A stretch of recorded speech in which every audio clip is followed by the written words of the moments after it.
తాకట్టులో ఉన్న బంగారాన్ని విడిపించి ఆ రోజు ఆన్లైన్ రేటుకే మేము కొంటాం. Sharma gold company. వాగర్థావివ సంపృక్తౌ వాగర్థ ప్రతిపత్తయే జగతః పితరౌ వందే పార్వతీ పరమేశ్వరౌ. సదాశివసమారంభాం శంకరాచార్య మధ్యమాం అస్మదాచార్య పర్యంతం వందే గురు పరంపరాం.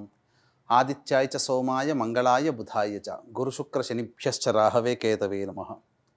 శృంగేరి జగద్గురు పీఠాధిపతులకి కంచి పీఠాధిపతులకి నమస్కారములు తెలియజేసుకుంటూ కార్యక్రమాన్ని ప్రారంభిద్దాం. వీక్షించేటువంటి ప్రేక్షకులకి మనవి, ఈ ఆంగ్ల నూతన సంవత్సరం 2025 సంవత్సరంలో జనవరి 1వ తారీఖు నుంచి డిసెంబర్ 31వ తారీఖు వరకు వివిధ రాశుల వారికి గ్రహగతుల యొక్క ప్రభావం వలన ఏ విధంగా ఉండబోతుంది, మంచి చెడు అనేటువంటి విషయాల గురించి సవివరమైనటువంటి విశ్లేషణాత్మకమైనటువంటి ఫలితముల గురించి తెలిపే ప్రయత్నము చేస్తాను.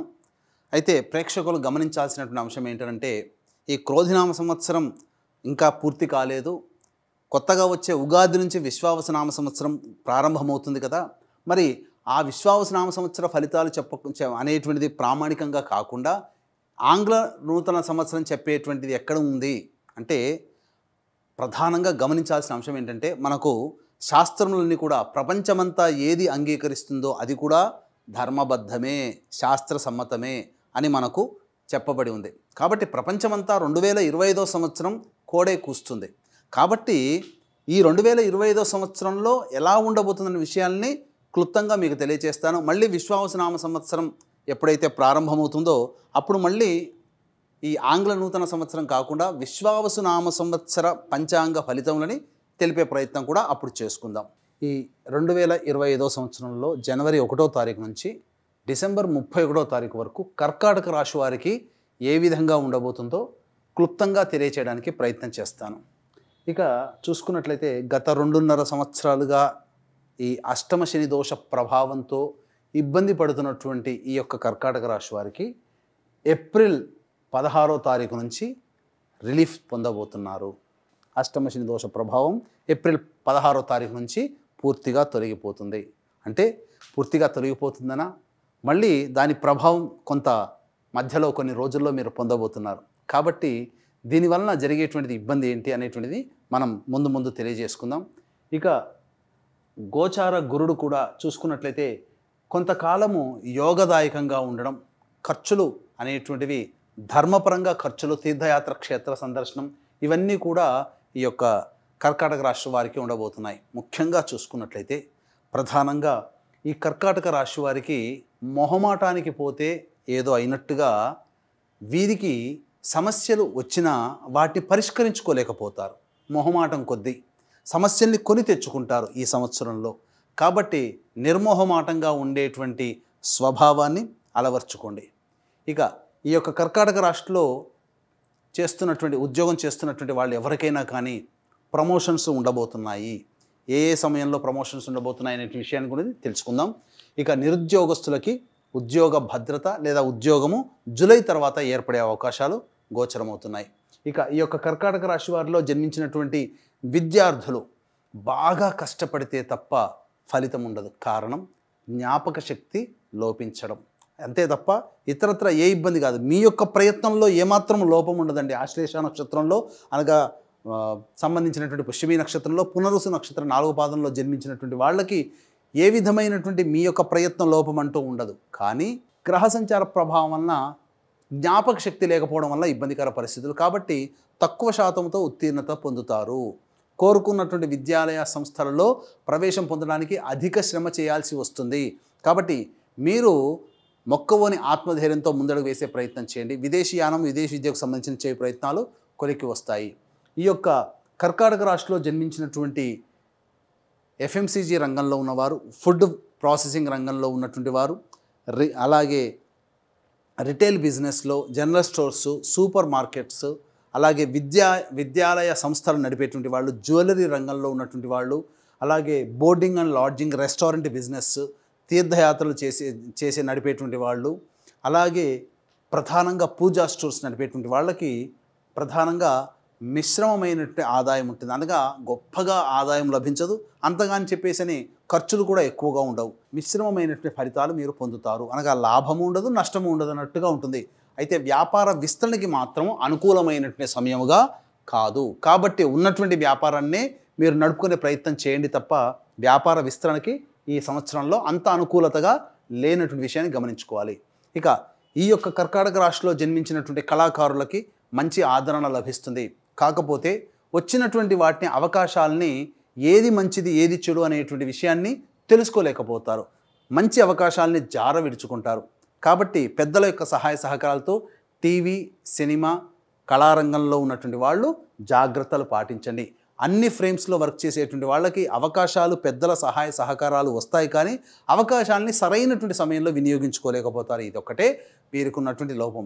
ఈ యొక్క కర్కాటక రాశిలో జన్మించినటువంటి రాజకీయ నాయకులకి, అలాగే ప్రజా సంబంధమైనటువంటి వృత్తి వ్యాపారాల్లో కానీ ప్రజా సంబంధంతో లింక్ ఉన్నటువంటి ఎటువంటి వ్యక్తులకైనప్పటికీ కూడాను ఆదరణ బాగుంటుంది. తప్పకుండా మంచిని పొందుతారు. అలాగే చూసుకున్నట్లయితే నామినేటెడ్ పదవితోనైనా కానీ మీకు లభించి తీరుతుంది. ఇక ఈ యొక్క సంబంధించినటువంటి కర్కాటక రాశిలో జన్మించినటువంటి రైతులకి మొదటి పంట కంటే రెండవ పంట అధిక దిగుబడి కలిగేటువంటి అవకాశాలు ఉన్నాయి. కాబట్టి రెండవ పంట దిగుబడి మీకు అధిక లాభసాటిగా ఉంటుంది. ఇక చూసుకున్నట్లయితే రొయ్యలు, చేపలు ఇటువంటి పౌల్ట్రీ రంగంలో ఉన్నటువంటి వారికి ఈ మే 9వ తారీఖు వరకు అనుకూలమైనటువంటి సమయము. మే 9వ తారీఖు వరకు అన్ని విధాలుగా యోగదాయకంగా ఉండేటువంటి సమయముగా ఈ కర్కాటక రాశి వారికి తెలియజేయబడుతుంది. ఇక చూసుకున్నట్లయితే ఈ రాహుకేతుల యొక్క సంచారము, కేతువు మీకు 3వ స్థానంలో 15వ తారీఖు మే నుంచి, మరియు 9వ స్థానంలో 15వ తారీఖు మే నుంచి రాహు యొక్క సంచార ప్రభావం వెరసి చూసుకున్నట్లయితే ఇక్కడ కేవలం పితృ సంబంధమైనటువంటి వర్గీయులతో కొన్ని విభేదాలు ఏర్పడే అవకాశాలు గోచరమవుతున్నాయి 15వ తారీఖు మే తర్వాత. ముఖ్యంగా తండ్రి గారి ఆరోగ్యం పట్ల శ్రద్ధ వహించాల్సినటువంటి పరిస్థితి, ఇది మనం చెప్పుకోదగినదిగా చెప్పవచ్చు. ఇక గమనించుకున్నట్లయితే ప్రధానంగా క్రీడా రంగంలో ఉన్నటువంటి వాళ్ళకి వాళ్ళ ప్రతిభకి తగ్గట్టుగా మంచి స్థితిగతులు గోచరమవుతున్నాయి. ఇక మనం గ్రహ సంచార ప్రభావాన్ని తెలుసుకొని తద్వారా మనం ఈ యొక్క వివరాలలోకి వెళ్ళినట్లయితే మే 9 వరకు వృషభ రాశిలో సంచారం చేస్తున్నటువంటి కారణం చేత కర్కాటక రాశి వారికి అద్భుతమైనటువంటి పురోగతి ఏర్పడబోతుంది. అనగా ఏంటి పురోగతి అంటే? ఏమీ లేదండి, మీరు చేసే ప్రతి ప్రయత్నం కలిసి వస్తుంది. కాబట్టి ఏవైనా కానీ మీరు జీవితంలో అభివృద్ధి బాటలో ఉండాలి, కొత్త ప్రయత్నాలు చేయాలి, కొత్త వ్యాపారాలు మీరు ప్రారంభించాలనుకున్నప్పుడు ఏప్రిల్ 16వ తారీఖు నుంచి మే 9 ఉన్నటువంటి మధ్యకాలము అద్భుతమైనటువంటి కాలం. ఈ సమయంలో మీరు బీజం వేయండి, తప్పకుండా అది మానై కూర్చుంటుంది. ఇక చూసుకున్న మే 9 నుంచి సెప్టెంబర్ 28 వరకు మిథున రాశిలోకి సంచారం చేస్తుంటాడు. తద్వారా ఏమవుతుంది? ధర్మపరమైనటువంటి ధార్మికపరమైనటువంటి ఖర్చులు అవుతాయి. పూజా సంబంధంగా పూజలు ఎక్కువగా చేయడము, క్షేత్ర సందర్శనం. మీరు అనుకోరు కానీ దేవాలయాన్ని సందర్శనం చేస్తారు. ఏ మతంలో ఉన్న వాళ్ళైనా ఆ మతానికి సంబంధించినటువంటి దేవాలయంలో వాళ్ళు ఉంటారు. దైవ అనుగ్రహం కలుగుతుంది. మఠాధిపతులు, పీఠాధిపతుల యొక్క ఆశీర్వచనం, మీ మత పెద్దల యొక్క ఆశీర్వచనం మే 9 నుంచి సెప్టెంబర్ 28వ తారీఖు మధ్యకాలంలో తీసుకుంటారు.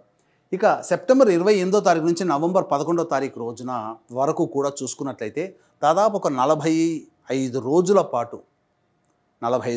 పాటు కర్కాటక రాశిలోనే అతిచార ప్రభావం చేత గురుగ్రహ సంచారం చేస్తున్నటువంటి కారణం చేత ఓవర్ వెయిట్ అయ్యేటువంటి అవకాశాలు గోచరమవుతున్నాయి. ముఖ్యంగా పెద్దల యొక్క సహాయ సహకారాలని సకాలంలో గుర్తించలేకపోతారు. ఖర్చులు అధికంగా అవుతాయి అనే విషయాన్ని గుర్తుపెట్టుకోవాలి. నవంబర్ 12 నుంచి డిసెంబర్ 28 వరకు మళ్ళీ వక్రీకరించి స్థితి పొంది ఉండడం, ఈ కారణం చేత ఖర్చులు ఉంటాయి. కాబట్టి ఎప్పటి వరకు వీరికి అనుకూలంగా ఉంటుందంటే మే 9 వరకు ఉన్నటువంటి సమయం సంపూర్ణంగా అనుకూలంగా ఉండేటువంటి సమయమే అని చెప్పవచ్చు. ఇక శని ప్రభావం చూసుకున్నట్లయితే 16వ తారీఖు వరకు కుంభరాశిలో సంచారం చేస్తున్నా 16 నుంచి శని మీనరాశిలోకి సంచారం చేయడం ప్రభావం కారణం చేత ఏ అష్టమ శని దోష ప్రభావం నుంచి ఈ కర్కాటక రాశి వాళ్ళు బయటపడతారు. ఇక సంతోషమా అని అనుకుంటే ఇక్కడే వచ్చిందండి పెద్ద చిక్కు. గమనించాల్సినటువంటిది ఏప్రిల్ అనగా ఈ జూలై 8వ తారీఖు రోజు నుంచి వక్రీకరించి స్థితి పొంది ఉంటాడు. అన్నప్పుడు ఏమవుతుంది? మళ్ళీ అష్టమ శని దోష ప్రభావము ఫలితాలు పొందుతారు. మళ్ళీ అక్టోబర్ 10న కుంభంలోనే ఉంటాడు, కానీ కుంభంలో కూడా వక్రీకరించి నవమ స్థానం. కాబట్టి జూలై 8వ తారీఖు నుంచి అక్టోబర్ 9వ తారీఖు వరకు, అనగా జూలై అంటే ఆగస్టు, సెప్టెంబర్, అక్టోబర్, ఈ 3 నెలల కాలము మీకు పరీక్షా కాలము. అనగా సమస్యలు వస్తాయి. ఎందుకు వస్తున్నాయో తెలియదు. అష్టమ శని వెళ్ళిపోయిందన్నారు, మళ్ళీ మాకెందుకు ఇంకా సమస్యలు వస్తున్నాయంటే ఈ 3 నెలల కాలంలో మీరు అష్టమ శని దోష ప్రభావాన్ని పొందుతారు. ఇక చూసుకున్నట్లయితే జూలై 8వ తారీఖు నుంచి అక్టోబర్ 10వ తారీఖు వరకు కూడా చూసుకుంటే ఇక్కడ ఈ అక్టోబర్ కుంభరాశిలోకి సంచారం చేస్తుంటాడు కదా, జూలై 8 నుంచి వక్రీకరించి అక్టోబర్ 10వ తారీఖు నుంచి నవంబర్ 26వ తారీఖు వరకు, కనుక అక్టోబర్ నవంబర్ అంటే దాదాపుగా అక్టోబర్ నవంబర్ నెల కాలంలో కుంభరాశిలోనే వక్రీకరించినటువంటి కారణం చేత కర్కాటక రాశి వారికి దాంపత్య విభేదాలతో ఏదైనా ఉండి దూరం అవుతారు కదా, ఆ దాంపత్య విభేదాలు తొలగిపోతాయి. అనుకూల దాంపత్యత ఉంటుంది, మళ్ళీ కలుసుకుంటారు. వ్యాపార భాగస్వాములు విడిపోయి ఉంటారు కదా, ఎప్పుడో విడిపోయినటువంటి పాత వ్యాపార భాగస్వాములు కలిసి మళ్ళీ నూతన వ్యాపారాన్ని చేసే అవకాశం ఈ యొక్క అక్టోబర్ 10 నుంచి నవంబర్ 26వ తారీఖు మధ్య కాలంలో ఉంటుంది. అన్నిటికంటే ముఖ్యంగా ఈ యొక్క కర్కాటక రాశి వారికి సంబంధించి వివాహ ప్రయత్నాలు ఏవైతే ఉన్నాయో జూలై 8వ తారీఖు నుంచి మీకు వివాహం కుదురుతుంది. జూలై 8 తర్వాత వివాహం కావాల్సినటువంటి అబ్బాయిలకి అమ్మాయిలకి తప్పకుండా వివాహమై జరిగి తీరుతుంది.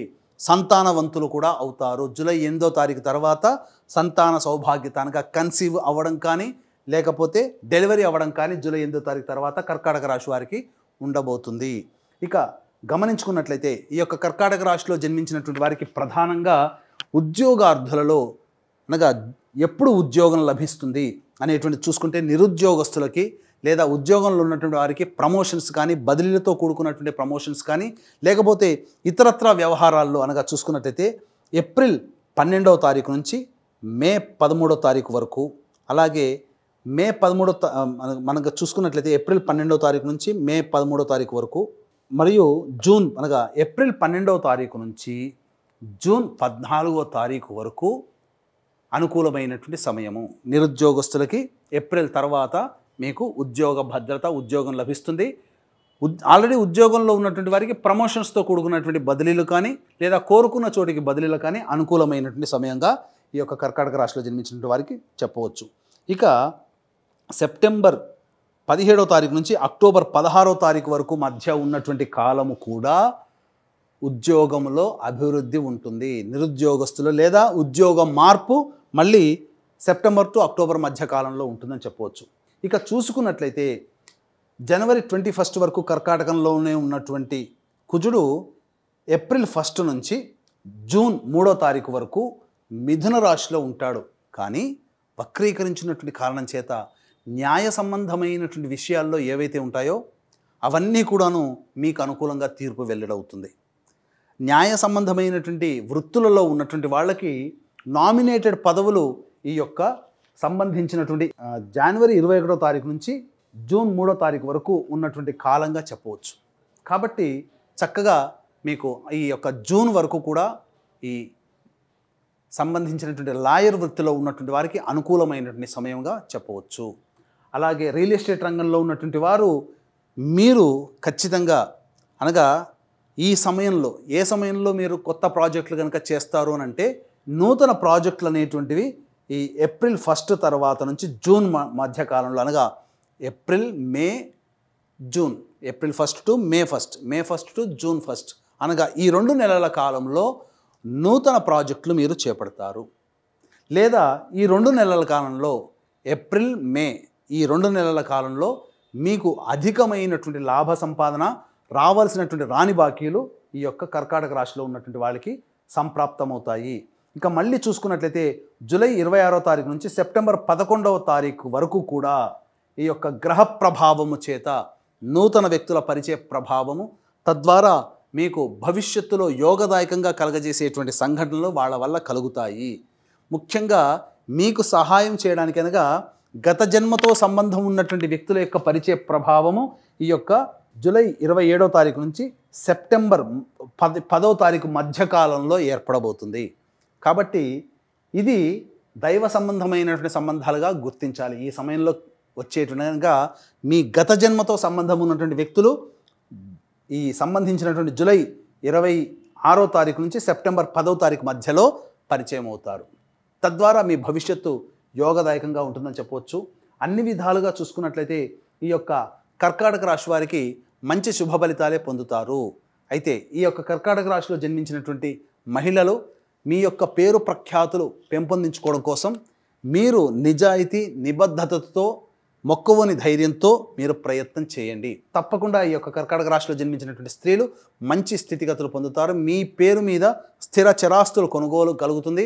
అలాగే గృహం ఏర్పరచుకోవాలి, ఒక స్థిరాస్తి ఏర్పరచుకోవాలనే ఆలోచన ఈ కర్కాటక రాశిలో జన్మించినటువంటి వారికి జరగబోతుంది. మీ కలలు సాకారం అవుతాయి. అలాగే ఈ యొక్క కర్కాటక రాశిలో గనక చూసుకున్నట్లయితే ప్రధానంగా ఈ సంబంధించిన సెప్టెంబర్ 11 నుంచి అక్టోబర్ 25 మధ్యకాలము అనుకూలమైన సమయం కాదు. వాహనాన్ని నడిపేటప్పుడు జాగ్రత్తలు పాటించండి. ఇది ముఖ్యంగా కర్కాటక రాశి వారు ఈ సంబంధించినటువంటి సెప్టెంబర్ 11 నుంచి అక్టోబర్ 24వ తారీఖు మధ్యకాలంలో చూసుకోవాలి. గృహ మార్పులు, గృహంలో మరమ్మతులు, వాహన మార్పులు అనేటువంటివి జరగబోతున్నాయి ఈ సమయంలో. ఇక ఏతావాత చూసుకున్నట్లయితే ఈ యొక్క కర్కాటక రాశి వారికి మంచి కనుక మిశ్రమ ఫలితం కంటే అధికమైనటువంటి శుభ ఫలితాలు పొందగోరుతున్నారు. కావున అయినప్పటికీ కూడా ఈ యొక్క కర్కాటక రాశిలో జన్మించినటువంటి వారికి ఇప్పుడు చెప్పబడినటువంటి కొన్ని సమయాల్లో ఆందోళనకరంగా అలాగే ఇబ్బందికరంగా సమస్యలు అనేటువంటివి ఉన్నాయి. కాబట్టి ఈ సమస్యలు ఈ యొక్క 2025 సంవత్సరంలో ఉండకుండా ఉండాలి. దైవానుగ్రహంతో అన్ని విషయాల్లో మీరే ముందు చేయి పై చేయి సాధించాలనే ఉద్దేశం తపనతో ఈ యొక్క జాతకరీత్యా కలుగు విద్య, వివాహ, ఉద్యోగ, దాంపత్య, సంతాన, అనారోగ్య సమస్యల నివారణకి మరియు గోచారరీత్యా 12 రాశులకి కూడాను ఈ శని ప్రభావము ఈ 2025 సంవత్సరంలో ఉంటుంది. కావున ఈ యొక్క శని దోష పరిహారార్థమై సర్వదోష నివారణ పూజలు, హోమాలు ప్రతి నెల ఒక్కొక్క పుణ్యక్షేత్రంలో ఒక మంచి పుణ్యతిథి రోజున జరిపించడం జరుగుతుంది. దీనికి శ్రీకారం జనవరి 13వ తారీఖు రోజున శ్రీకాళహస్తిలో కానీ శ్రీశైలంలో కానీ శ్రీకారం చుట్టబోతున్నాం. 12 నెలల పాటు మీ కుటుంబ సభ్యుల గోత్రనామాదులతో ఈ సర్వదోష నివారణ పూజల హోమాలు జరిపించడం జరుగుతుంది. అవకాశం ఉన్న వాళ్ళు కార్యక్రమ తదనంతరం కాంటాక్ట్ చేసి మీ గోత్రనామాదులు నమోదు చేసుకోవచ్చు. అలాగే తండ్రి వైపు 6 తరాలు, తల్లి వైపు 3 తరాలలో ఏవైనా దుర్మరణాలున్నా, అలాగే లివర్ ఫెయిల్యూర్, కిడ్నీ ఫెయిల్యూర్, క్యాన్సర్తో చనిపోయిన 60 సంవత్సరాల లోపల ఏ విధంగా మరణించినా వాటిని పితృదోషం అంటారు. దీనివలన సమస్యలు పెరగడమే తప్ప సమస్యలు అనేటువంటివి తగ్గుముఖం పట్టవు. కాబట్టి పితృదోష పరిహారార్థమే ప్రతి నెల మన పీఠం ఆధ్వర్యంలో ఈ యొక్క పితృదోష నివారణ కార్యక్రమాలు జరిపించడం జరుగుతుంది. అవకాశం ఉన్న వాళ్ళు కార్యక్రమ తదనంతరం కాంటాక్ట్ చేసి పూర్తి వివరాలు తెలుసుకోవచ్చు. ఇక ఈ యొక్క కర్కాటక రాశిలో జన్మించినటువంటి వారు ఈ 2025 సంవత్సరంలో ప్రశాంతమైన జీవితం, సమస్యల నుంచి బయటపడడం కోసమై అవకాశం కుదిరినప్పుడల్లా కూడా శివాలయంలో రుద్రాభిషేకం జరిపించుకోవడం, నవగ్రహ దేవతా ప్రదక్షిణ, అలాగే ప్రతిరోజు సూర్యుడికి నమస్కారం, సూర్యాష్టకం 6 సార్లు పారాయణం చేయడం విధిగా తప్పనిసరిని తెలియచేస్తూ, ఇక ఇప్పుడు చెప్పబడినటువంటి విషయాలు ఫలితాల కంటే దీనికి విభిన్నంగా మీ యొక్క జీవితం కానీ మీ జాతకం కానీ ఉన్నట్టయితే అది మీ యొక్క జన్మజాతకంలో జరుగుతున్నటువంటి దశాంతర్దశల యొక్క ప్రభావాలు. కావున దగ్గరలోని మంచి ఉపాసనా పరులైనటువంటి జ్యోతిష్యుల్ని సంప్రదించి వారి సలహాలు, సూచనలు కనుక పాటించినట్లయితే మరింత మెరుగైనటువంటి స్థితిలో ఉంటారని తెలియజేస్తూ సర్వం శ్రీ ఉమామహేశ్వర పరబ్రహ్మార్పణమస్తు.